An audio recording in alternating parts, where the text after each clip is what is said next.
Oh, what is going on, ladies and gentlemen? It is your host with the most, White Boy 7th Street, and I'm too old for my voice to be cracking. I'm 24 years old. I have a beard.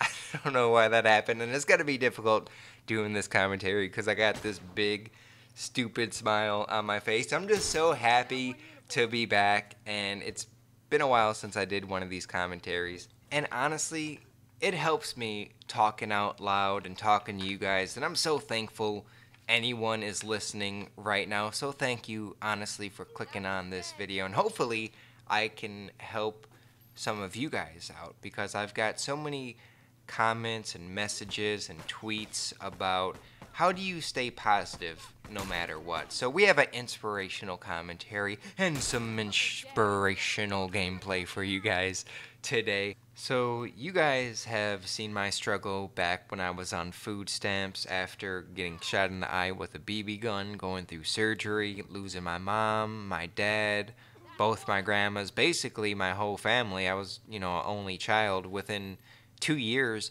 And people ask, how do you stay positive? How do you have a smile on my face? How did you get through that?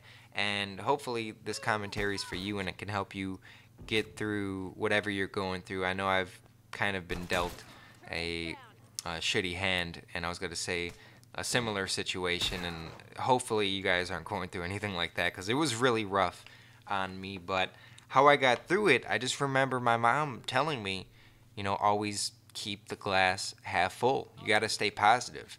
If you're dealt some lemons, if life hands you lemonade or lemons and you have a half glass of lemonade, it has to be half full because I don't see a reason why you should be another source of negativity. If the world, gypsy magic is bringing you down and you're in a negative situation, why are you got to contribute to that negative situation? Why don't you try to do something positive or just take something positive from that? Don't be another source of that negativity because you're just hurting yourself in the long run. And I know, like, at some point after, my mom died, there was nothing to cheer me up. There was nothing to make me happy. But what I did is I got my mind off of it. I redecorated the entire house, painted it, remodeled it, moved all the furniture, and I also played a lot of video games to get my mind off of it. So, if nothing is working and there's no positive to get out of that situation, just try to get your mind off of it. Go to a different place. Be White Boy 7th Street. Don't be Alex. That's what I did. And in terms of just kind of a negative situation, nothing like super extreme like I went through back in the day, but just something a little less extreme. Just learn from your mistakes. I think that's one of the biggest mistakes people make is not learning from their mistakes because that's an easy positive to get out of any situation, anything you messed up on, is learn from that. And ideally, I would learn from other people's mistakes. Like growing up in the ghetto, I've seen, people do hooligan things, get into fights, robberies, and all crazy types of stuff. And I didn't want that for me. I learned from what they did, and I learned not to go down that path and go down that road. So I think learning from other people's mistakes, you don't start off with that negative situation if you're learning from your own mistake, and you just get a positive out of that. So stay strong. If you're going through something rough, believe me, it gets better. I don't know, at least in my situation it did. I can't say for everybody. I don't know your particular situation, but I was in a really, really, really shitty situation in a really bad place, and it got better for me. I just did what I loved. I had fun, and I just tried to escape, and it turned out good for me. And I know I'm very, on one side, it was a very negative situation, a very extreme negative situation, and it also was a very extreme chance or an extreme luck that I got here and I blew up on YouTube and stuff.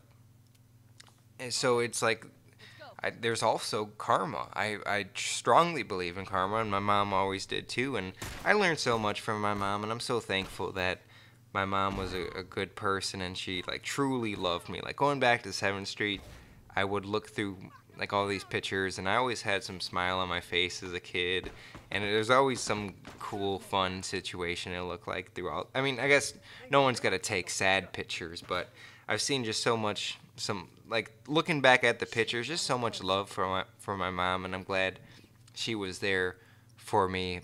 I mean, raising me as an only child and a single mother. You know, we were very close, and it was, you know, it was very difficult for me losing her. But I also, you know, felt like there was some, like an energy, like there was somebody looking over me after she passed away, and like I said, she also believed in karma, and I just try to be a nice person. I try to spread positivity. I try to be nice to people. I don't, you know, one of the reasons why I stopped trolling is just I felt like an asshole just messing with people all the time. And there's, you know, there's some kind of troll. There's good trolling, but then there's also trolling that, the videos that I don't upload, or back in the day where I would just like go off on these people and just make fun, like just insult them for no reason. And I was like, this cannot be good karma. This is not good for my karma points. So I don't know. Hopefully this helps somebody get through something and give me some good karma points. I don't know. It's like I'm collected Pokemon karma points. I don't know. Yeah, I think that's really all I have to say. So thank you for clicking on this video. Click like if you want to spread some good karma. I know you guys haven't done your good deed of the day. You can simply click like and some good karma points for you. Thank you guys. I love you. It's good to be back. And headbutt. That was unnecessary.